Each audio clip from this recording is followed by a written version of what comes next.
Welcome to Intuitive Seek. My name is Mary Treen, and as an intuitive guide, energy healer, and meditation teacher, I aim to bring you a grounded approach to all things energy and intuition. Everything I share is with the hope to help you remember how your unique power of intuition is your own greatest teacher. Hello! Welcome, everyone. Welcome to your energy impressions for the week of December 23rd, 2024. We are in that final stretch before the new year. 2025 is coming very quickly, but we have so much happening before then. And if you are one of the fortunate ones who really gets quite a bit of time off right now, that you get to anchor into that in-between time, Christmas and New Year's. I see that Hanukkah lands on the 25th as well, and there's many more holidays to celebrate, and I hope you are able to celebrate too. One of the things that I am very grateful for is having this time off, being able to visit my family, spend that time, because for almost 20 years, I worked in corporate retail. And that means that the holidays, those were the times that had the most work to do. So I traditionally would celebrate with my family after Christmas because I used to have to be available on Christmas Eve and sometimes on Christmas, depending on which company I was working for, and definitely on Boxing Day here in Canada. And I'm sharing that because if you are in a place, in a career, in a space where you do not get to take that time for yourself, where you do not get to have the opportunity to live these holidays the way many people do, to enjoy them, it is possible. Depending on your situation, it takes a lot to bring it all together. But for me, 4 years ago was the first time that I didn't have to work through the holidays. And this year, I really feel like I have shed that feeling of needing to do something during the holidays. I almost didn't take as much time as I will be taking off because I have been busy. I have really been enjoying my work. But this is what is important. Time with my family is one of the most important things, especially this year. And it is not lost on me how big of a change that has happened in my life, in my daily life, in the trajectory of my life, and how much work and support and luck and preparation and all of the things that have gone into it. So I feel very grateful that I am able to take this time off to celebrate the holidays with my family. But it also makes me really grateful for everyone who has helped me to be able to do this. And that includes you. That includes everyone listening. So thank you. Thank you for your support. Thank you for being here. Thank you for your support. And I'm excited to dive into the energy impressions for this week ahead.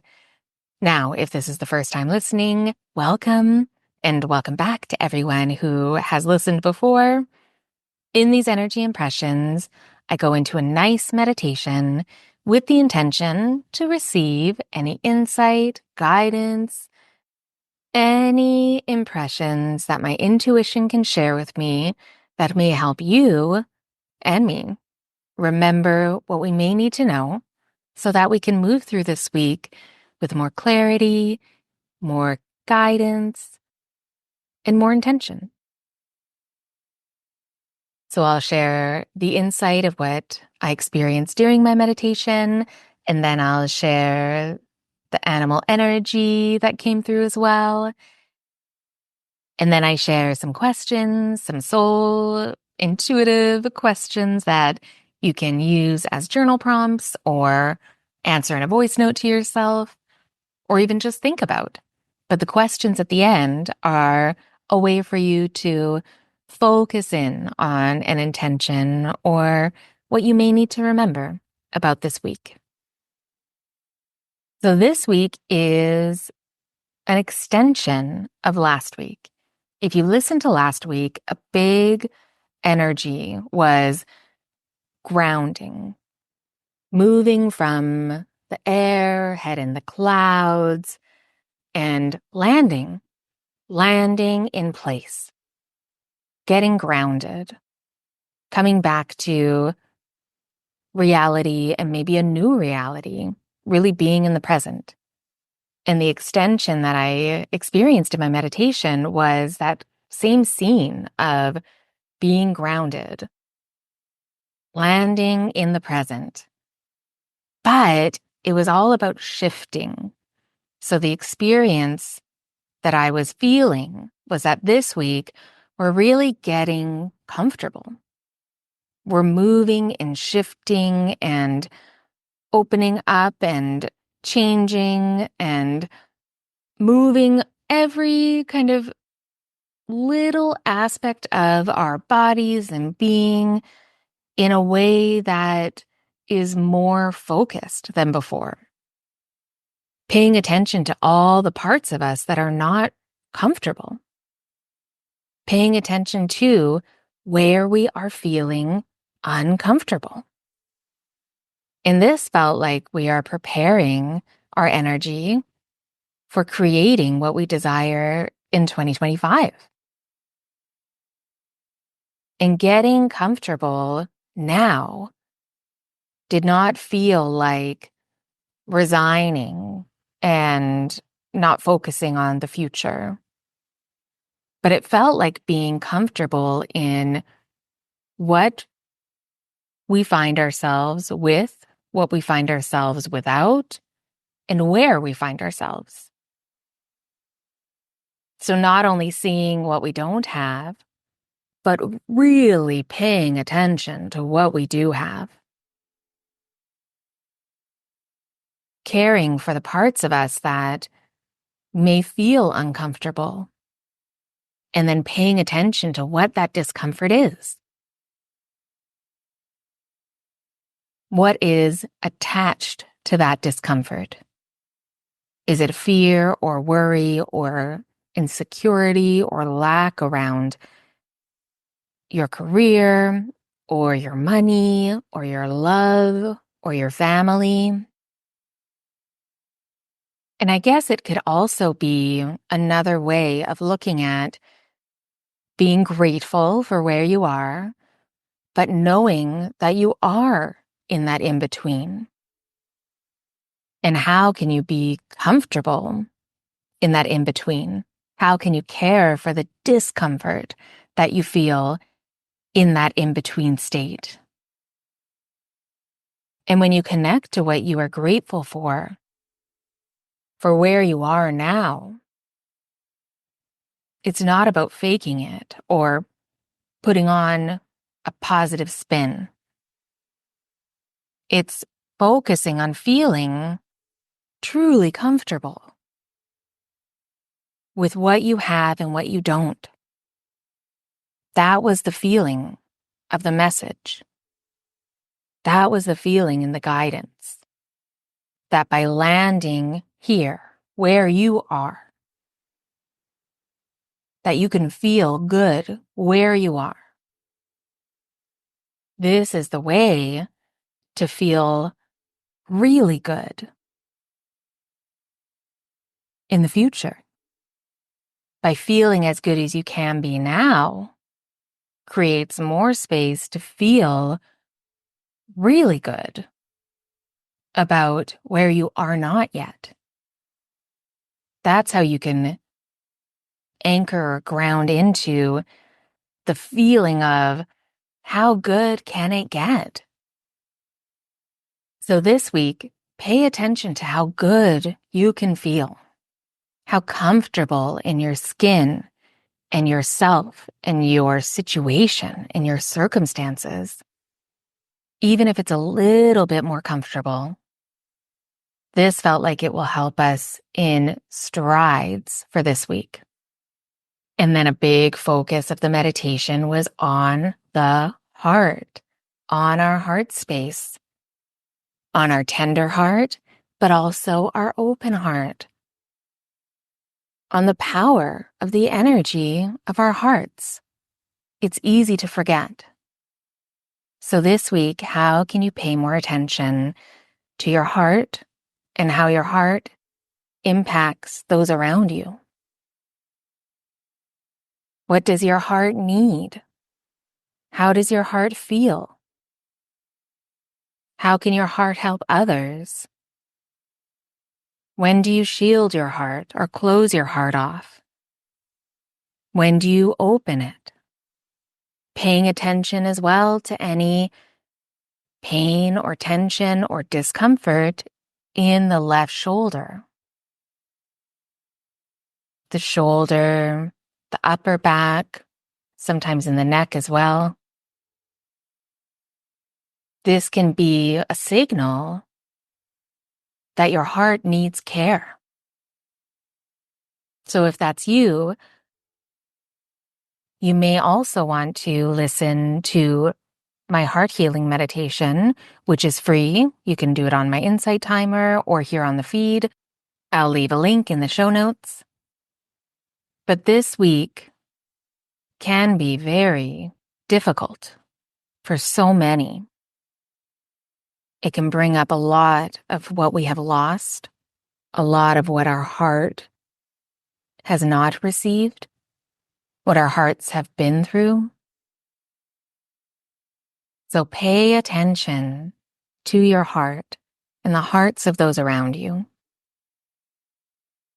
And then another reminder that I felt deeply in the meditation was of grounding. We spoke about it already, but I felt like we needed another reminder that getting grounded, making sure that your energy is grounded and centered in the morning before you do anything else. It doesn't have to take a long time. There are so many short meditations, even a few grounding breaths, but really paying attention to where your energy is. This felt like a reminder we all needed. Specifically, if you will be with family. Because if you pay attention to where your energy is, pay attention to grounding your energy, then we will be less reactive. We'll be more compassionate. We'll take things less personally. Because being around our family, that brings up all of the things. Who knows how to push buttons better than our families? I have this theory that we are born into families of people that are so different than us because it prepares us to be in the world, to be around people that are so different than us. So this week, if you find yourself around family that do not feel or believe or think the same as you, if you pay attention to grounding your energy, make it a priority, just a small amount of time each day, this could be the thing that helps you the most. So don't forget to stay grounded. And if you celebrate Christmas and there's a Christmas tree around, have that Christmas tree as a reminder to stay grounded. Have that Christmas tree as a reminder to stay grounded. Even if you're feeling so much, You can move through your feelings with much more ease when you are aware of where your energy is, and if you feel grounded and centered, or if you don't. And I'm listening to this the most. This is a big one for me because I can be quite ungrounded during holidays like this. So I'm going to focus the most on staying grounded each day. And I hope you do too. And then the animal in my meditation was a seahorse. And I love the seahorse so much. It is such a magical animal that we have on this earth. And it reminds me of staying grounded in our emotions. The seahorse has that grounding energy, but it's moving through the water. And water can be such a symbol of our emotional depths in our emotional landscape.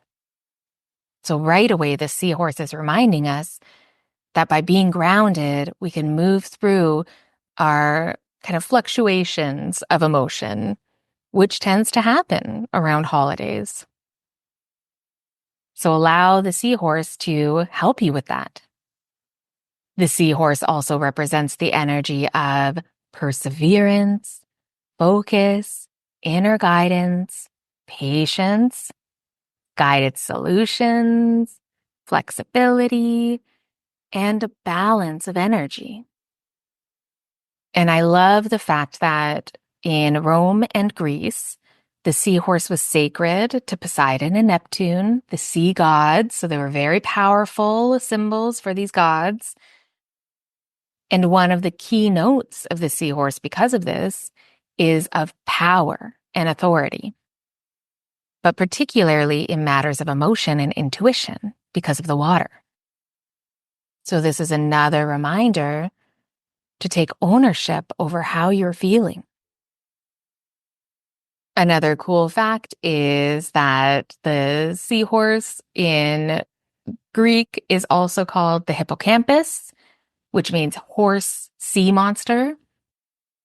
But the hippocampus is also a part of our brain that controls our memory.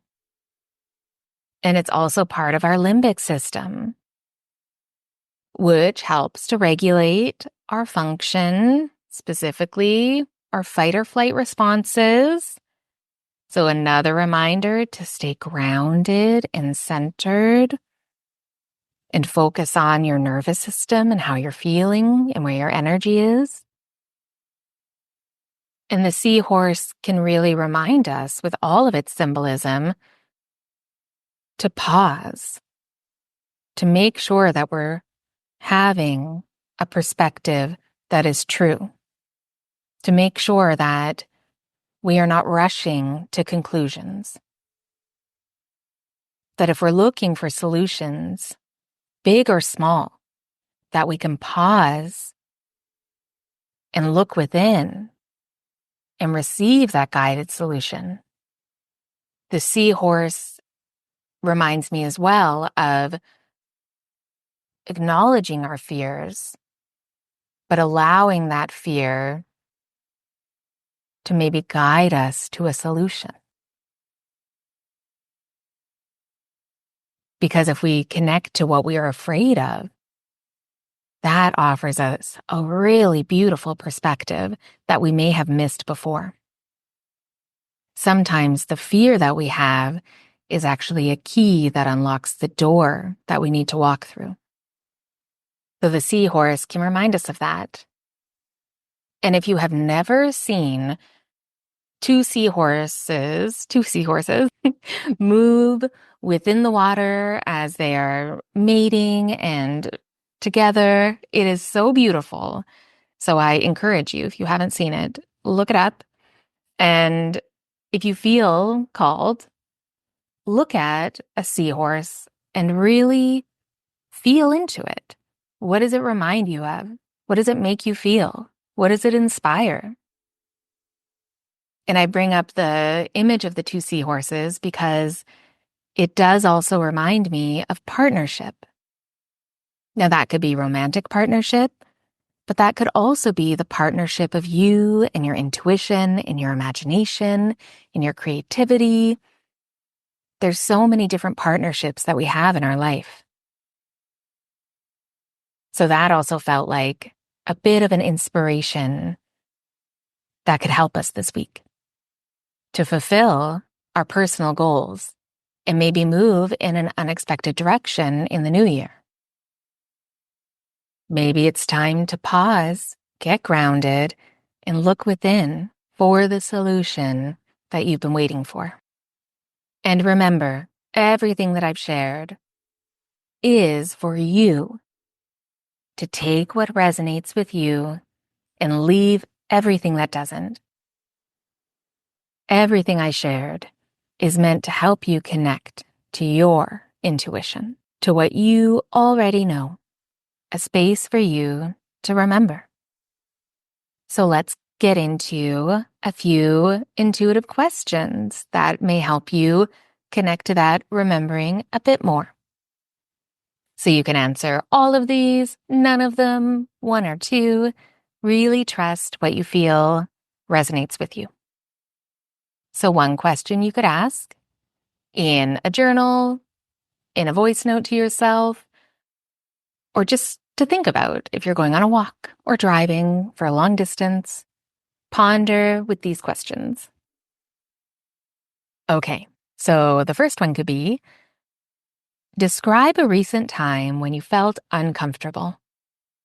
Write down as many details as possible. And then take a few minutes to feel comfortable. You can look at the description and try to feel the opposite of what you described.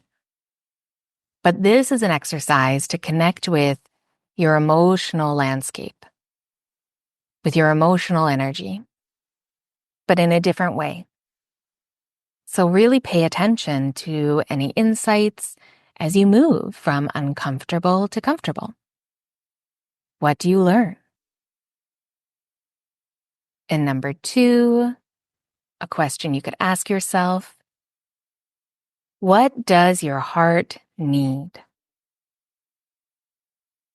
It's simple, but trust the first thing that comes.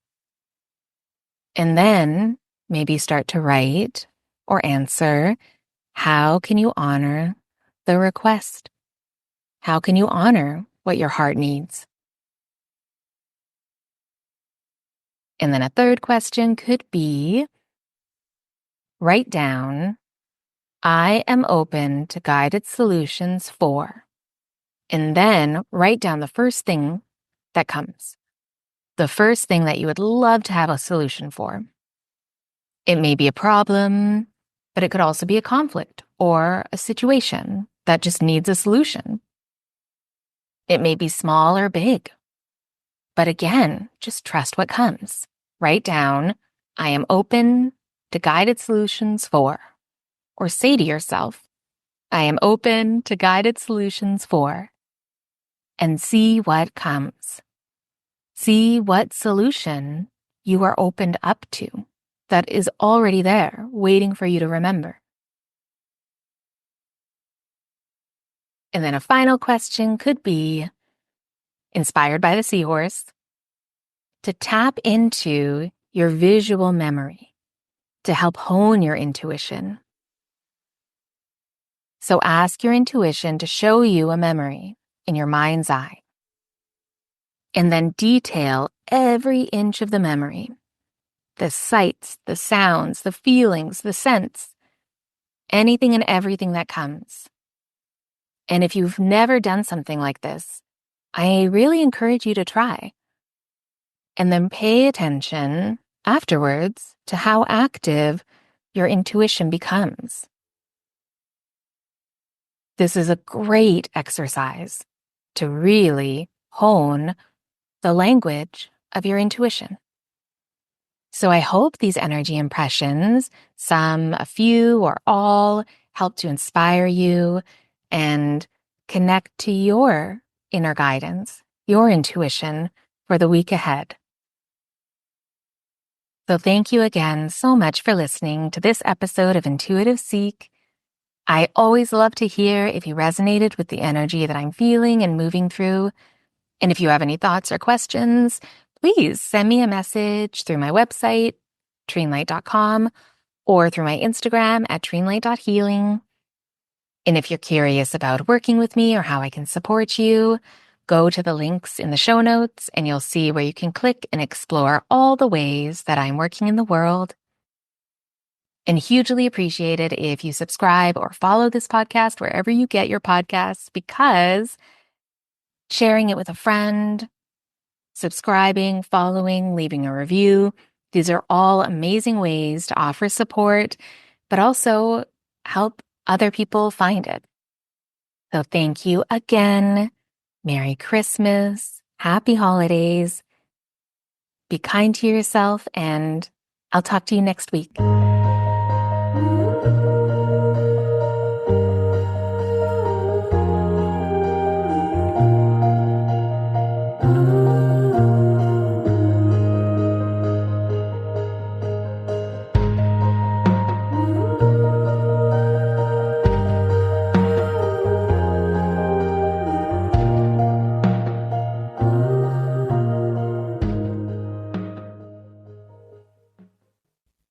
Hi, Auntie Mary. I just wanted to say something very, very meaningful.